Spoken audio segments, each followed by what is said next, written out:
सो अभी तक हमने देखा कि इमसॉल स्योनजाए को देखकर रो रही थी और स्योनजाए ये देखकर कंफ्यूज था कि आखिर ये मुझे देखकर रो क्यों रही है। और तभी वो उसके पास आकर उसे अपनी अम्ब्रेला में कवर कर लेता है और यहाँ वो उससे पूछता है कि तुम आखिर रो क्यों रही हो। लेकिन यहाँ इमसॉल चुप होती ही नहीं, बल्कि बस और ज़्यादा बुरी तरह से रोती गई, जिस वजह से आसपास खड़े स्टूडेंट बातें बनाने लग जाते हैं कि आखिर ये लड़का उस लड़की को रुला क्यों रहा है। तभी यहाँ स्योनजाए उनसे बोलता है कि नहीं नहीं, ऐसा कुछ भी नहीं है, और ये बोलकर वो इमसॉल को वहाँ से ले जाता है। फिर यहाँ हम इन दोनों को एक जगह पर देखते हैं जो बारिश से बचने के लिए रुके थे, और यहाँ पर ये दोनों चुपचाप खड़े होते हैं और वो दोनों ही सोच रहे थे कि अब क्या बात करें। यानी यहाँ इमसॉल बार बार सिर्फ स्योनजाए को ही देख रही होती है और वो अपने मन में सोचती है कि ये कितना ज़्यादा हैंडसम है, यानी कि ये अपने 19 की एज में ऐसा दिखता था।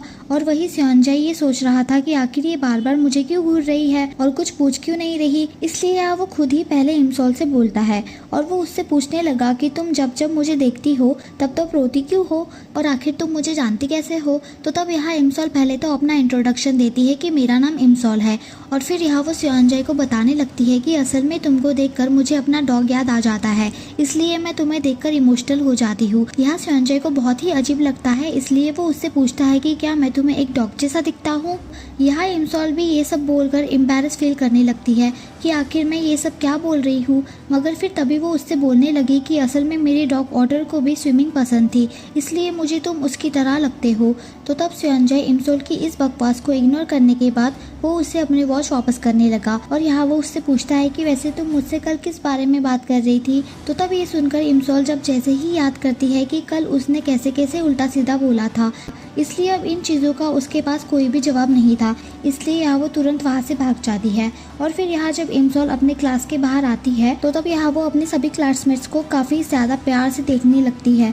असल में यहाँ वो स्योनजाए को देखने के चक्कर में थी, इसलिए जल्दबाजी में उसने किसी को भी नोटिस नहीं किया था। लेकिन अब यहाँ वो जोर जोर से सभी को हाय हेलो करती है और यहाँ वो सभी से काफ़ी अच्छे से मिल भी रही होती है कि अरे तुम्हारा नाम लूसी है ना, और हाँ तुम दोनों तो टॉपर थी ना, और हाँ मैं तुम्हें कैसे भूल सकती हूँ, तुम तो सबसे ज़्यादा प्यारी थी। तो तब उसकी इन बातों को सुनकर किसी को भी कुछ समझ नहीं आ रहा था कि आखिर ये ऐसे बिहेव क्यों कर रही है। तो वही यहाँ हमें हियोनजी भी दिखाई गई, यानी इमसॉल की बेस्ट फ्रेंड।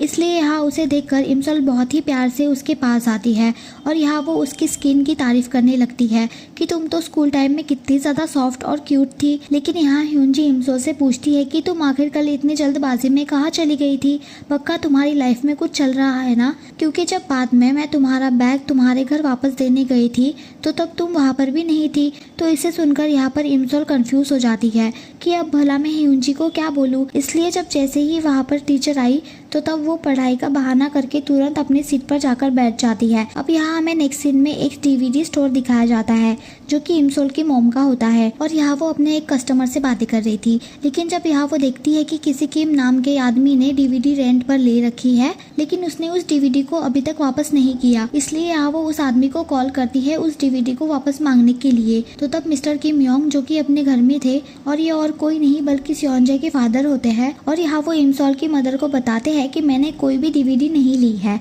तो यहाँ इमसॉल की मॉम बोलती है कि क्या पता आपकी फैमिली में किसी ने वो डीवीडी ली हो, लेकिन यहाँ पर स्योनजाए के फादर इस बात को मान ही नहीं रहे थे और फिर वो फट से कॉल कट कर देते हैं। फिर यहाँ थोड़ी देर बाद वहाँ पर एक शमन आया और वो कस्टमर को बताने लगा कि वो उन्हें उनका फ्यूचर बता सकता है। तो तब वहाँ पर वो औरत तो उसकी बातों पर यकीन कर लेती है कि ये सच में एक शमन है, मगर इमसॉल की मॉम ने तभी उसकी टोपी हटाई और वो बोली कि ये कोई शमन नहीं है बल्कि ये मेरा बेटा है। तो वो औरत बोलने लगी कि अरे वाह, तुम तो बहुत ही अच्छी एक्टिंग करते हो, यानी मुझे बिल्कुल भी शक नहीं हुआ कि तुम एक्टिंग कर रहे थे, इसका मतलब तुम्हें एक्टिंग लाइन ही चूज करनी चाहिए। तो तब इसे सुनकर यहाँ इमसॉल का भाई बहुत ही ज़्यादा खुश होने लगा कि क्या सच में मैं एक अच्छा एक्टर बन सकता हूँ। लेकिन यहाँ पर तभी उसकी मॉम उसे डांटने लगी और वो उससे बोलने लगी कि तुम जाओ और चुपचाप अपनी पढ़ाई करो। अब यहाँ नेक्स्ट सीन में हम फिर से इमसॉल को देखते हैं जो कि बड़े ही ध्यान से उस वॉच को देख रही होती है, और यहाँ सब चीज़ें नोटिस करने के बाद वो अंदाज़ा लगा लेती है कि कहीं मैंने टाइम ट्रैवल तो नहीं कर लिया, क्योंकि इस वॉच को रोकते ही सब रुक गया था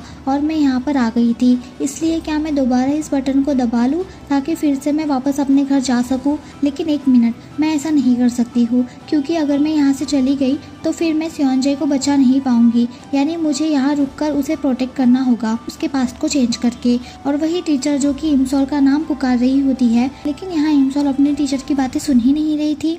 इसलिए ह्योंजी ने जब जैसे ही उसे पीछे से पुश किया तो तब उससे वो बटन गलती से दब गई। इसलिए यहाँ हिमसल बहुत ही बुरी तरह डर जाती है और यहाँ वो अपना सर नीचे कर लेती है क्योंकि यहाँ उसे लग रहा था कि वो वापस प्रेजेंट में जाने वाली है। नेक्स्ट पार्ट के लिए सब्सक्राइब करें।